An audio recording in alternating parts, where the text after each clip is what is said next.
Rule number 1, no dopamine before your core work. आपको ये समझना पड़ेगा कि जब भी मैं स्टडी करने जा रहा हूँ, मैं राइटिंग करने जा रहा हूँ, मैं कुछ ऐसा करने जा रहा हूँ, मैं कुछ फोकस करने जा रहा हूँ, मुझे ऐसा कुछ काम है, मुझे अपने कोर वर्क के अराउंड ये डोपामिन वाली चीजें आने ही नहीं चाहिए। No reels, no Instagram, no notification, no scroll, nothing, my friend. You have to just focus on your core work. You have to build your core identity first. Then you can earn the stimulation. Let's earn the stimulation. Why we are going to take the first stimulation, then we will see कि अच्छा करते हैं ऐसा क्यों करना है? Let's earn it. Let's give the reward to ourselves. Let's give that reward. हमें अपने आप को रिवॉर्ड करना है ना, तो हम उसको अर्न कर ले तो ज्यादा बेहतर है ना। कंज्यूम क्यों करें? We don't have to consume the stimulation. We have to earn it. हमें सारी चीजें समझनी पड़ेंगी। We have to earn the stimulation. We don't have to consume the stimulation first. We have to earn the stimulation first. So in order to earn the stimulation, we have to work on our core day-to-day tasks. We have to focus on our main thing. Then we can put this thing in our reward section, okay? Entertainment section. On the stimulation, don't consume it first. Rule number 2, fix windows for consumption. 8 से 9, 9 से 10, 11 से 12, मुझे कोई फर्क नहीं पड़ता। 2 घंटे, 3 घंटे मैक्स, इससे ज्यादा नहीं होगा। लेकिन इस बीच में मैं सिर्फ और सिर्फ भाई स्क्रॉल करूंगा, या एंटरटेनमेंट देखूंगा, या डोपामिन रिवॉर्ड्स लूंगा, या मैं डोपामिन स्पाइक्स लूंगा अपने लिए, ठीक है? एक रिवॉर्ड सेक्शन में मुझे जाना है, तो ये एकदम फिक्स होना चाहिए। उसके पहले नहीं, उसके बाद नहीं, ठीक है? Before your core work, nothing. After your core work, you can do that as a reward, कि मुझे ये रिवॉर्ड चाहिए। क्योंकि आप जब भी अपने आप को स्टिमुलेट करोगे ना, तो आपको एक अच्छी हैप्पी फीलिंग होनी चाहिए। आपको रिग्रेट नहीं होना चाहिए कि यार मैं तो देख रहा हूँ लेकिन मेरा काम अभी नहीं हुआ है, मैं पीछे जा रहा हूँ, एक तरह से मैं डे बाय डे ऐसे दलदल में फंस रहा हूँ जो मैं निकल नहीं पाऊंगा। इससे हमें रिग्रेट, हम अपने आप को फिर सेल्फ डाउट करने लगेंगे ना, फिर हमारी सेल्फ रिस्पेक्ट खुद के लिए गिर जाएगी। सबसे पहले आपको ये अर्न करना है कि मेरी सेल्फ रिस्पेक्ट मेरी नजर में क्या है, क्योंकि आप जिस तरीके से अपने आप को देखते हो, दुनिया भी उसी तरह से आपको देखती है।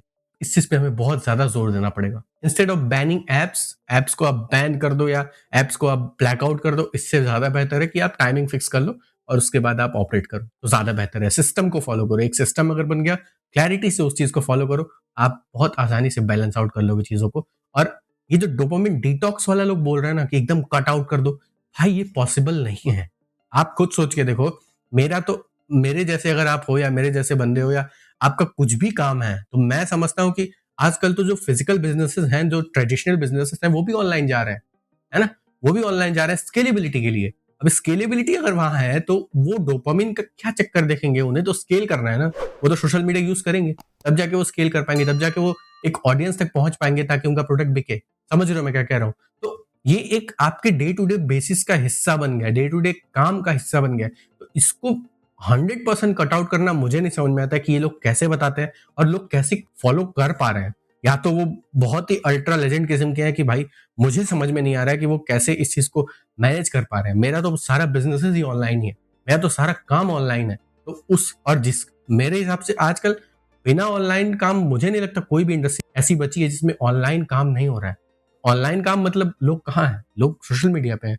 आपको अगर वहां टारगेट करना है तो आपको जाना पड़ेगा वहां पे। तो ऑलरेडी आप उस पूरे गेम में पार्ट हो, तो आप कैसे उसको एक तरह से बैन कर सकते हो? तो इस पे हमें सोचना चाहिए थोड़ा सा। तो इसीलिए कह रहा हूँ फिक्स विंडो कर लो, बैन करने की कोई आवश्यकता नहीं है। Rule number 3, introduce the boredom in your life. आपको थोड़ा सा बोरियत की तरफ जाना पड़ेगा। मतलब ऐसा नहीं कि आप बहुत ज्यादा बोर हो जाओ, इंटरेस्टिंग ना रहो, मतलब समझने की कोशिश करो। मैं कह रहा हूँ कि आपको थोड़ा सा ना अपने लिए 10 minute 15 minute no music, no phone, no entertainment, no scrolling, no reels, ऐसा वाला करना पड़ेगा। शांति से अपने आपके साथ समय बिताओ 10 से 15 मिनट। ऐसा क्या होगा इससे कि आप रीसेट हो जाओगे, आपका ब्रेन रीसेट हो जाएगा। आप जब शांति से बैठते हो ना, तो आपके दिमाग में कुछ थॉट्स आते हैं, ठीक है, और वो धीरे धीरे आपका ब्रेन काम हो जाता है। तो ये जो रीसेट है, ये डोपामिन डिटॉक्स से ज्यादा अच्छा काम करेगा आपके लिए। 10 से 15 मिनट डेली आपको निकालना है। एक बोरिंग चीजें इंट्रोड्यूस करनी है अपनी जिंदगी में। उसमें ऐसा नहीं कि चेस खेलने लग जाओ, है ना, कि दिमाग से काम कर, ऐसा कुछ नहीं है। आपको सिर्फ शांति से बैठना है, अपने आप के साथ समय व्यतीत करना है, और फिर आप देखोगे कि आपका ब्रेन एक तरह से रिफ्रेश हो गया। सोने के बाद कहा जाता है कि जो भी क्रिएटिव काम आप कर रहे हो, सोने के बाद आप करो। मतलब जैसे आप उठते हो, क्यों? क्योंकि आपका ब्रेन रीसेट रहता है, आपके